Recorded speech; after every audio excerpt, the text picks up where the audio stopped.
Welcome to chess, ladies and gentlemen. Okay, so today's a pretty good day. I just hit 200 subscribers. So I appreciate everybody out there that have been watching my videos and subscribing. Even though I've been talking people's heads off and, kind of urging them to subscribe. Mostly Uber riders. I've been talking their head off. Hey, are you interested in chess? If not, subscribe anyway, right? So yeah, I apologize to you guys, but I did have a lot of people from the Philippines that watched a lot of my Wesley So for the U.S. Championships, and so I did get a lot of subscriptions for them. So salamat to you guys, I appreciate it very much. And so all the other people out there, gracias, shukran, danyavad, medase madanfo, spas havalimin. If I left you out, I'm trying to think. Danyavad, I think I said that already. If I left you out, or if you're just some random person out there that subscribed to me from somewhere that I couldn't see the subscription, make sure that you put a comment in the subscription in the comments below, and I will personally learn how to say thank you in your language, so that next video I make, I can put that in there, so that I can personally thank you guys for coming on. When I get to the end of it, probably I'm gonna know how to say thank you in like every single language on earth, and so it's just gonna be up here and be like, oh, I'm just gonna say this thank you in 5,000 languages or something like that. So you never know.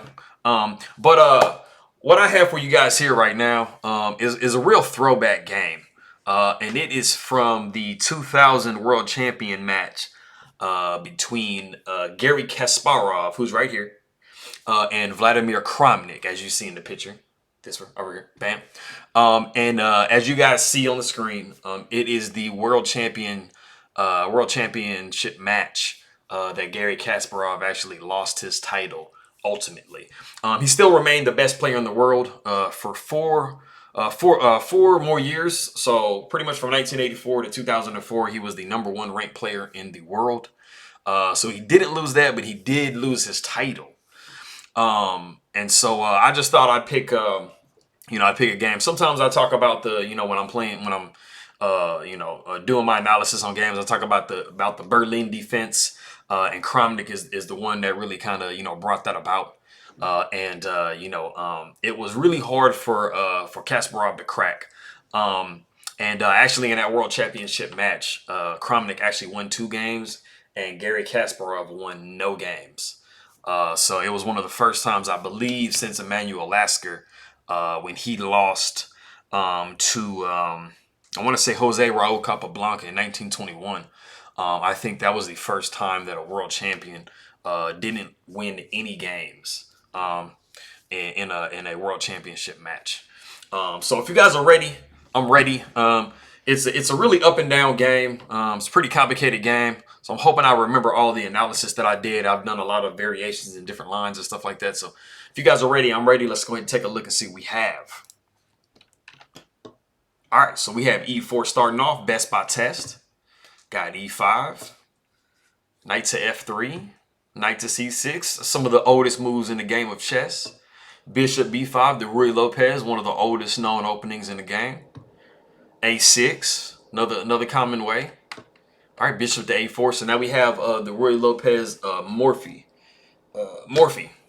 defense. And so this was Morphy's way he liked to play. He liked to back that bishop up. A lot of the higher level players like to do it like this, as opposed to doing the exchange variation. The exchange variation can get kind of drawish. There's definitely a lot of life in it, but when we're dealing with guys at this higher level, they have it dealt with pretty deep.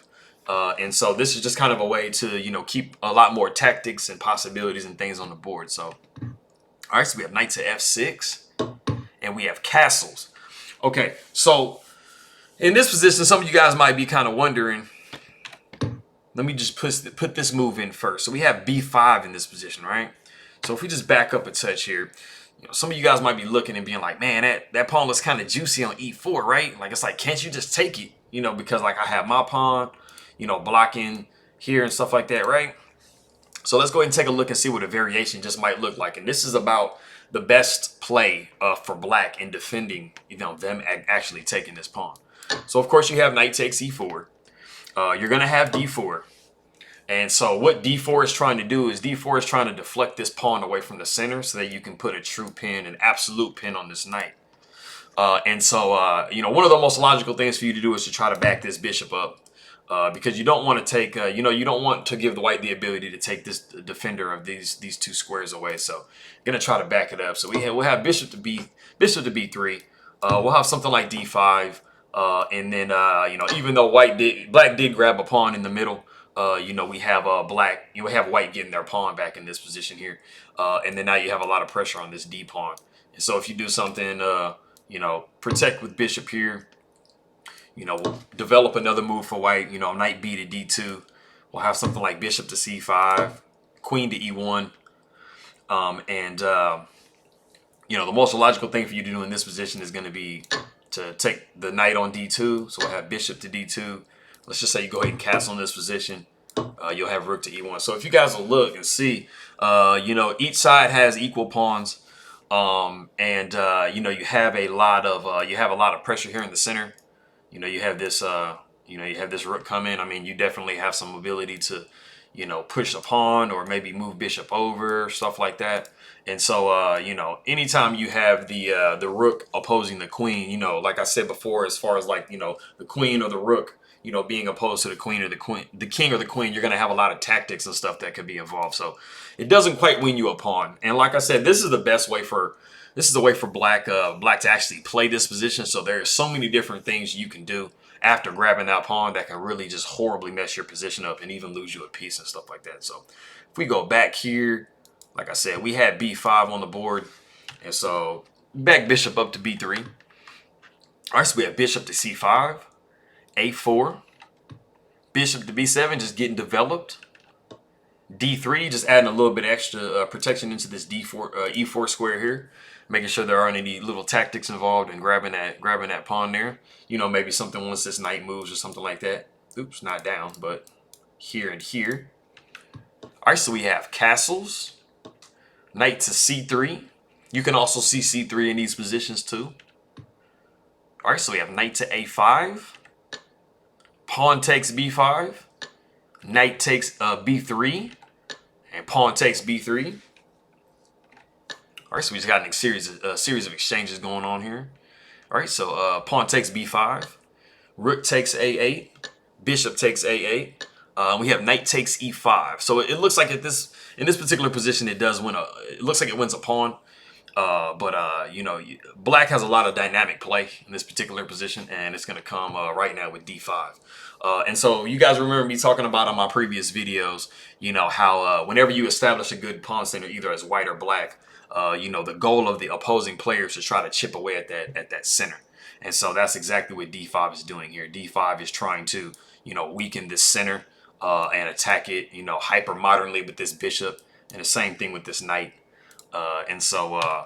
Bishop to g5 does a very good job of trying to mitigate that threat there, because of course now the knight is pinned to the queen here, and so, you know, of course you don't want to do something like that because the queen's just going to go bye-bye, right? And so that's never what we want. All right, so we have pawn takes e4, pawn takes e4, and so like I said before, you know, there's not going to be any bishop takes or, you know, knight takes in this position because of the queen. And so black rectifies this by go ahead and taking on d1 with the queen. All right, so now we have rook takes d1, and we have b4. And so now that the queens are off the board, the pin is kind of null and void. So now all you need to do is knock this knight away from the protection of this. Is to knock this knight away from the protection of this pawn, and you got your pawn. All right, so we have bishop takes f6, just trying to reduce the pressure on this e4 pawn. All right, so we have a little intermezzo here with pawn takes c3. All right, we have b takes c3. You know, you can't allow that pawn to, you know, try to, you know, reach the promised land here, right? All right, so we have pawn takes f6. We have knight to d7. And now, you know, of course, you don't want to do something like this. I mean, we have the bishop attacked, right? And so You know, you definitely don't want to do something like that just to save the rook. Trying to, you know, see about, okay, let me just try to pin this, because, you know, he has back rank issues, right? So if we just go into that variation, that is going to actually fail horribly. It is going to, you know, you think you're pinning this knight and stuff, but unfortunately, white actually has this move here. And yeah, it's just bye-bye rook. You know, the rook is just, I mean, you know, you have to move the king somewhere. Wherever you move the king, especially if you move the king down, I mean, you're going to have, you know, a variation like this going on. And then, you know, you're just getting down so much material. So be careful when you feel like you're pinning a piece to another piece, especially if that person has check as a possibility. So back up here more. Okay, so we see bishop to d6, you know, of course, recognizing that that's not a viable option. You know, we're definitely trying to cut off the connection here. And so now we have knight takes f8. And we have king takes f8.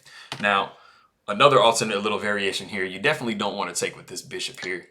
Because you're going to put your bishops in a kind of a tricky situation.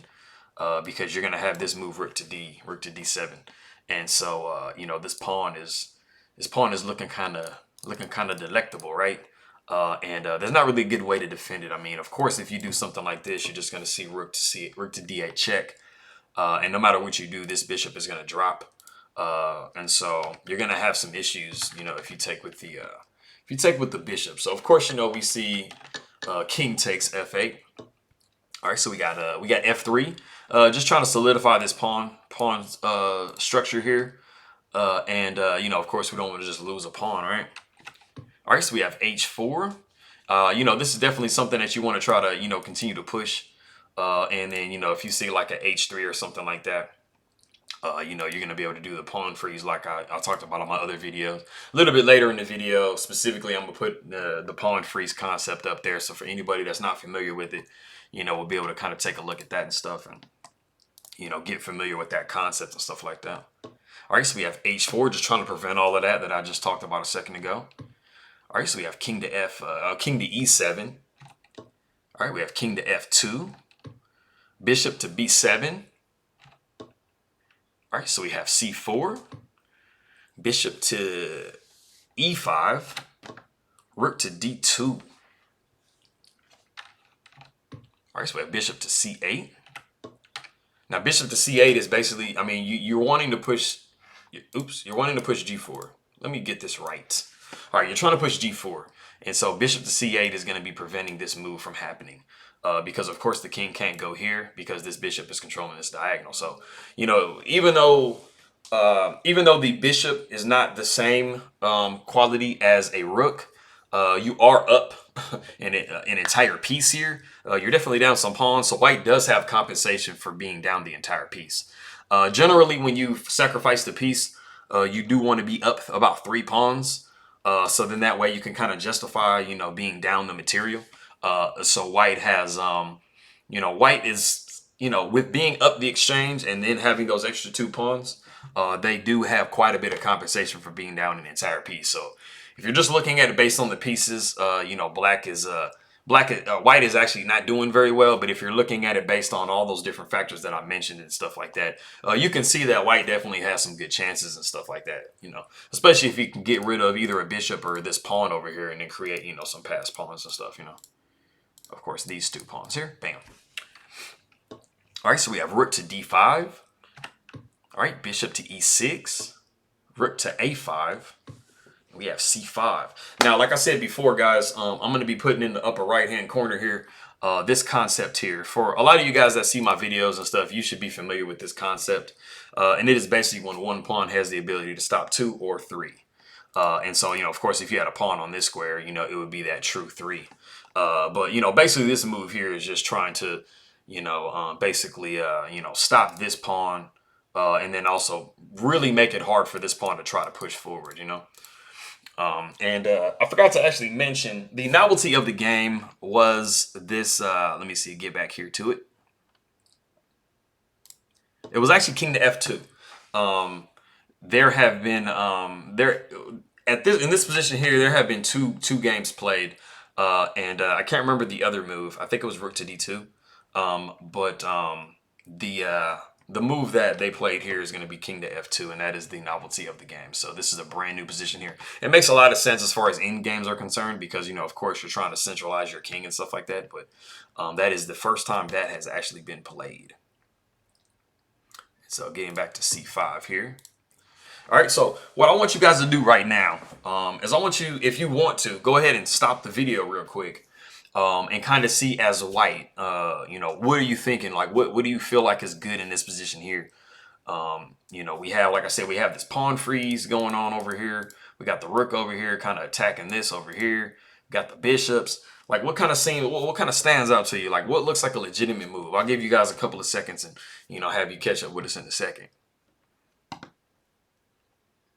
All right, cool. So you guys are back. All right, so in this particular position, it seems like there's just a pawn that's just free. You're like, man, hold on a second. Like, okay, wait a minute. This pawn is just like, I mean, they pushed it, but it's just not defended by anything, right? Like this bishop's not defending it. Like the king's not defending it. It just looks free. It's super free, right? Well, let's go ahead and take it real quick. All right, so we got rook takes c5. You're like, man, I'm up a pawn. And I got these two connected pass pawns going. Like I'm about to rush these up the board. Like it's about to be over with, right? Nah. I think probably a majority of you guys saw that this bishop to d4 move is like super lights out. It's like, I don't want to be here anymore. I don't want to be playing a game. Like, mommy, right? Okay, so yeah, this is unfortunately a double attack. It's a fork. And so it just picks up the rook for nothing. So you guys have to always be very careful when you're playing any pieces against bishops, especially when it's long range. You know, these types of situations can be really kind of hard to visualize. And I watched a video recently of Magnus Carlsen accidentally dropping, you know, that type of a double attack with his king and his rook. And so any level of the game, you can fall victim to it. So don't feel bad if you did choose rook takes c5. It's definitely something that as you see things more, you know, you're going to be able to visualize things a little bit better, and you'll be able to see, you know, this bishop has the ability to go here, stuff like that, right? And so like I said, don't feel bad. But actually going back a touch here, there was the novelty, right? Okay, so we had this position, we moved here, we moved here, we moved here. Okay, and so we saw rook to d2 in this position here. But something that was interesting, because of the position that we had a second ago with the bishop being able to come here and the pawn coming here, right? It would have been b4. b4 would have been a very interesting try to inhibit this pawn from coming down 2 squares, because of course it's just going to get taken, right? And also what you kind of want to do with your king in this particular position is this is the kind of the path that you want this king to be on, because you want the king to be able to help with these pawns trying to force a pass pawn. If you can manage to get your king over there and to force a pass pawn, you're going to basically force black to have to sacrifice one of his bishops for your pawn. And then you're going to get in a situation where you should be able to force through a one end game. You know, even if you were to sacrifice this rook for one of these bishops, you should be able to get yourself into a king and pawn versus, king and pawn endgame, being up an entire pawn. So that was just something that, the computer actually was suggesting, and I kind of looked through, possible variations, and I was like, man, that's kind of interesting right there. Like, I think that would have been, definitely, a legitimate situation here. So, like I said, we have king to d3. All right, so we have f5. Just trying to break up the structure as much as possible. When you have a situation where you have bishops, breaking up the structure as much as possible is better for you, because lone pawns are a lot easier to pick off than group pawns. All right, so we have b4 with white just trying to do the same thing there. All right, so we have pawn takes e4, king takes e4. All right, bishop to f2. At some point you're going to have to try to attack that pawn on h4. It doesn't have any friends, protecting it, so it's kind of vulnerable there. All right, so we have pawn takes c5. All right, bishop takes h4. We have c6. All right, king to d6. All right, rook takes h5. Bishop back to f2. We have g4. King takes c6. All right, we have rook to h2. All right, bishop to c5. We have rook to c2. f6, just trying to take away this this square for the king to go to. You know, you're just trying to restrict the king as much as possible so that it doesn't, you know, improve its position and get into a position where it can either win the pawn or, you know, try to, you know, like I said before on the other side, you know, you're trying to make it to where, you know, the king isn't able to get in a good enough position to try to help his pawns promote. Because if you can get in a position where basically all these 4 pieces are off the board, it's going to be a lot easier for you to convert an endgame with a rook and a pawn and a king versus a king and a bishop by itself. All right, so you have rook to h2. All right, bishop takes c4. We have rook to h6, pinning that pawn to the king there. All right, so we have bishop to d5 check. All right, king to f5. Bishop takes f3. And we have g5. And then we have king to d5. And it is actually in this position that the players agree to a draw. So you see, like I said, it was a really up and down game. And basically what you're looking at here is you're looking at 2 bishops, you know, and, you know, a pawn versus a king and a rook and a pawn.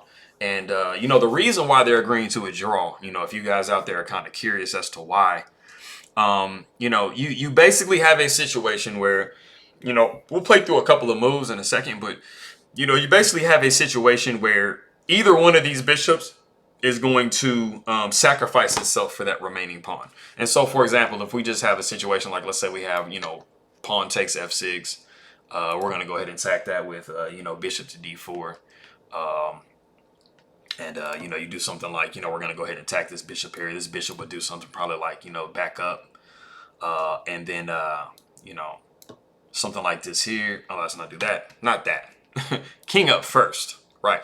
And then, you know, we'll have, you know, bishop check, stuff like that. Of course, we don't have that because of that. But you see, basically, like I said, I mean, once this pawn pushes, so if we just get into this, or let's just, like, you know, go ahead and push. What are we doing here? It's in check. Okay.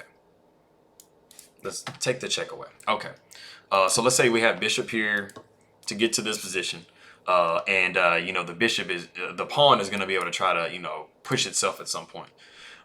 You know, all this bishop really needed to do is back up to make sure that it was protecting this square here.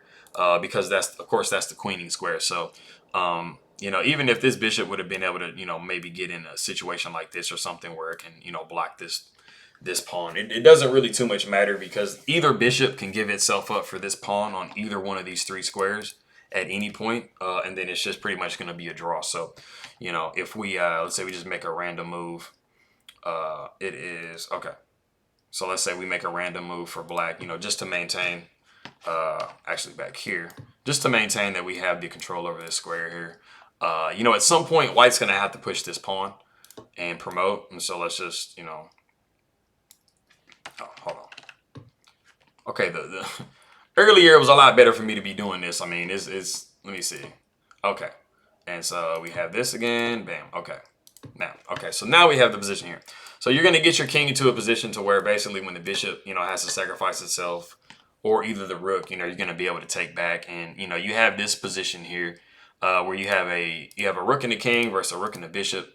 At the end of the day with this particular situation, the rook is not powerful enough, as powerful as it is, to be able to separate this king and this bishop. As long as the king and the bishop always remain close to each other, there isn't really going to be anything that the rook can do on its own. Now, of course, if you had a queen and a king versus a king and a bishop, or even a king and a queen versus a king and a rook, the queen is powerful enough in conjunction with the king to be able to basically separate the pieces apart. So the queen and king together are going to be able to separate a king and a rook, or a king and a bishop, or a king and a knight. And once you're able to do that, you're going to be able to win the game. So as you guys can see here, like I said, I mean, this rook doesn't have any way in conjunction with the king, because a bishop can always just kind of just stay, you know, away from the rook if it wants to. And then it can also always block checks, you know, and so there's not really a lot that the rook and the king can do against the rook and the bishop. So, you know, you have to agree to draw. So, of course, both players saw that, and they went ahead and agreed to a draw. All right, so guys, that is the game here, and then it is taken from it is game 11 of the World Championship match. And so I was gonna do a couple more videos on the World Championship match. So if there's anything else that you guys want me to do, go ahead and let me know. But subscribe and like for me. And like I said, if I in my process of thanking people, if I left your language out, let me know. And it might be a language that I already know, and I can just make sure that I mention it in the next video. I'll definitely write it down. But if I don't know it, I'll learn it, and I'll definitely say it the next time I make a video. So I appreciate you guys stopping by, and I will see you guys next time. All right.